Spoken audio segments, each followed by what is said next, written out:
একটি ছোট্ট গ্রামে একটি শিশু তার মায়ের সঙ্গে থাকত। মা তাকে খুব ভালোবাসতেন, কিন্তু পড়ালেখা নিয়ে বেশ কড়াকড়ি ছিলেন। শিশুটি একটু দুষ্টু প্রকৃতি ছিল, তাই পড়ার প্রতি তার তেমন আগ্রহ ছিল না। একদিন মা যখন বারবার পড়তে বলছিলেন, শিশুটি রাগ করে বলল, আমি আর এই ঘরে থাকব না, বলে দরজা খুলে বেরিয়ে গেল। মা ভাবলেন একটু পরেই হয়তো ফিরে আসবে, তাই তাকে আর বাধা দিলেন না। কিন্তু ঘণ্টা পেরিয়ে গেল, শিশুটি আর ফিরে এলো না। অন্যদিকে শিশুটি গাঁয়ের পাশের জঙ্গলের রাস্তায় হেঁটে যাচ্ছিল একা একা। ঠিক সেই সময় এক রহস্যময় বৃদ্ধা মহিলা তাকে ডেকে বলল, এই যে ছোট্ট ছেলে, তোমার জন্য চকলেট আছে আমার কাছে, চলো আমার সঙ্গে। শিশুটি প্রথমে ভয় পেলেও বৃদ্ধার মিষ্টি গলার ফাঁদে পা দিয়ে তার সঙ্গে রওনা হল। কিন্তু সে জানত না ওই মহিলা এক ভয়ঙ্কর ডাইনি। ডাইনি তাকে নিয়ে গেল এক অন্ধকার জাদুকরী জগতে, যেখানে শুধু ভয় আর বন্দিত্ব। বন্ধুরা, যদি তোমাদের নুহা বিডি অ্যানিমেশন চ্যানেলের গল্প ভালো লাগে, তাহলে অবশ্যই আমাদের চ্যানেলটি সাবস্ক্রাইব করতে ভুলো না। তোমাদের ভালোবাসা ও সমর্থনই আমাদের এগিয়ে চলার অনুপ্রেরণা।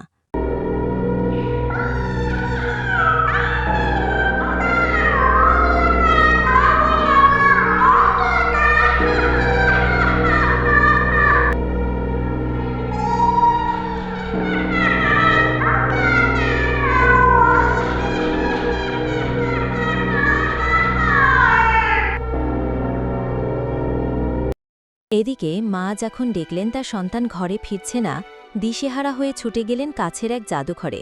সে জাদুঘরে নানা জাদুবিদ্যা, রহস্য ও ইতিহাস সংরক্ষিত ছিল। মা কাঁদতে কাঁদতে জানালেন, আমার সন্তান হারিয়ে গেছে, কেউ যেন তাকে নিয়ে গেছে। জাদুঘরের একজন জ্ঞানী জাদুকর মায়ের কথা শুনে বললেন, তোমার সন্তানকে ডাইনি অপহরণ করেছে, কিন্তু ভয় পেও না, আমি তাকে ফিরিয়ে আনব।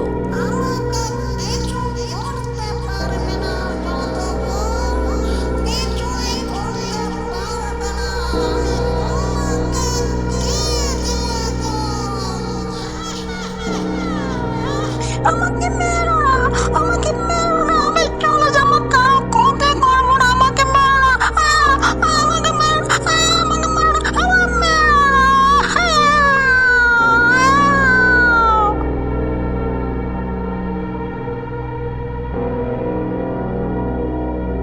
খুঁজে বের করলেন ডাইনির গোপন আস্তানা। এক বিশাল যুদ্ধের পর জাদুকর ডাইনিকে পরাজিত করলেন এবং শিশুটিকে উদ্ধার করে তার মায়ের কাছে ফিরিয়ে দিলেন। শিশুটি মায়ের বুকে মুখ লুকিয়ে কাঁদতে লাগল আর বলল, মা, আমি ভুল করেছি, আমি তোমার কথা শুনব, আর কখনো রাগ করে কোথাও চলে যাব না। এরপর থেকে শিশুটি মন দিয়ে পড়াশোনা করতে লাগল, আর মা আর কখনো সন্তানের উপর কঠোর হননি। তারা সুখে শান্তিতে বসবাস করতে লাগল।